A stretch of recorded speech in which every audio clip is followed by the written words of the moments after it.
I want to call something to your attention that we all know intuitively, whether or not you've thought about it explicitly. You go around the world and you find times and places where nations have excelled in one subject or another.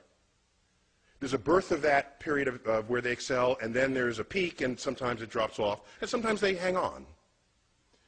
And so you can ask the culture of that. What was going on in that nation to support those discoveries? And then what happened when they ended?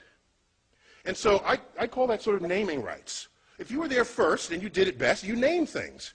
Particle physics in this country, in the United States, was like going gangbusters after the Second World War. And the discovery of atomic elements, look at the periodic table. There's berkelium, californium, you know, we got half the United States up there in the upper, heavier elements of the periodic table.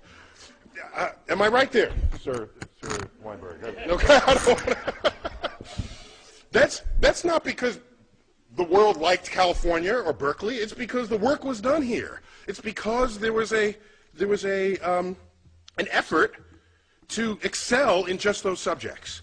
And it shows up in other ways. I'll give you just briefly. You know, part of the naming rights is that you don't have to name it. So, for example, while we didn't invent the internet, we certainly exploited it here in America. We did that sort of first and best. And so your email address does not end in .us. Everybody else is in the world, they got to say what country they came from. We don't. Okay? It's simple, but it's the consequence of being there first and doing it better than anyone had done it before. Do you know that the British postage stamp is the only postage stamp in the world that does not identify the country of origin? Because they invented postage stamps. So why should they have to say what country it is? It's their invention. Okay? Check them out. It's just the facts of this. The constellations of the night sky. It's the Greek and Roman, and it's lasted to this time because they did a really good job thinking that stuff up. All the mythologies of the heavens, that really stuck with us. All right, so I'm going to make a larger point. Not to get gratuitous on you here, but September 11, 2001, as we all know, this was going on in New York City. This is the view outside of my window. I live 4 blocks from ground zero. Excuse me, this is the corner of the building in which I live. I went outside to get this view. I was at the time judging whether I should go collect my daughter, who was in an elementary school 2 blocks north of the North Tower. North is to the right in this picture. So I wanted to get a closer view with a highly magnified zoom lens to see what, while that was happening, the plane flew into the South Tower. And so no one was thinking terrorism until the second one was hit. The first one was just sort of a bad tragedy. And so these are just 3 frames from my camcorder. This is at t equals 0. This is 1 second, well, like actually a fraction of a second. The plane was moving probably 500 miles an hour. And just to understand, the black building, that black sort of monolithic building, that is 50 stories tall. This is New York City, people. So tall buildings are kind of, they're just all over the place. And that's just a hotel, a 50-story hotel. And it's, the towers are foreshortened because they're the angle at which this is shown.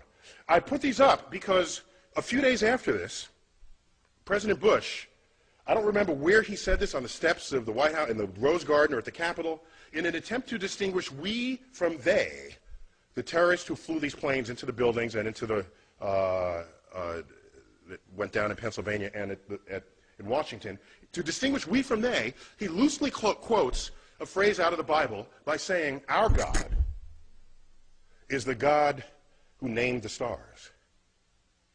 Now, this is before I was on his Rolodex, okay?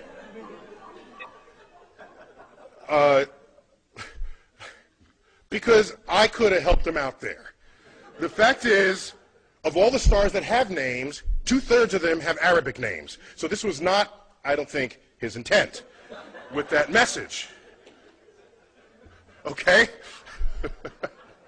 While the constellations are Greek and Roman, the names are Arabic, all right? And the list just goes on and on and on and on. And so where does this come from? How does this happen?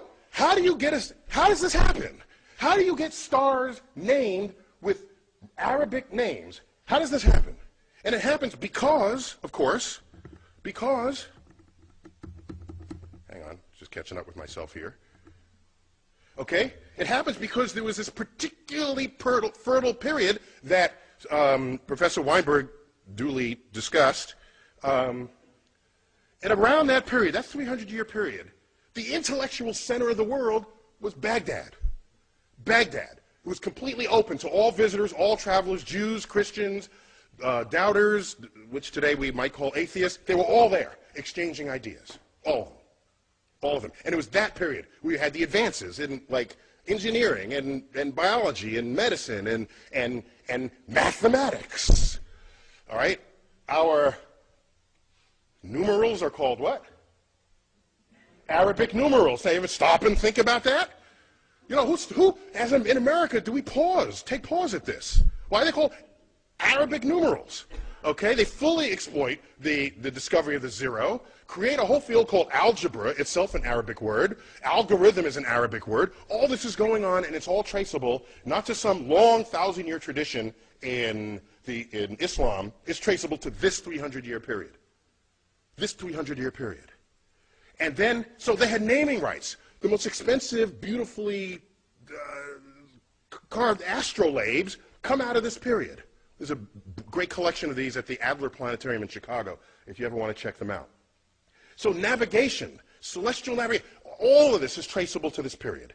And so something happened. And what happened, as was previously described, I was told, and forgive me for repeating from what you might have heard, 12th century kicks in, and then you get the influence of this scholar, Al-Ghazali. All right? And so out of his work, you get the philosophy that mathematics is the work of the devil. And nothing good can come of that philosophy.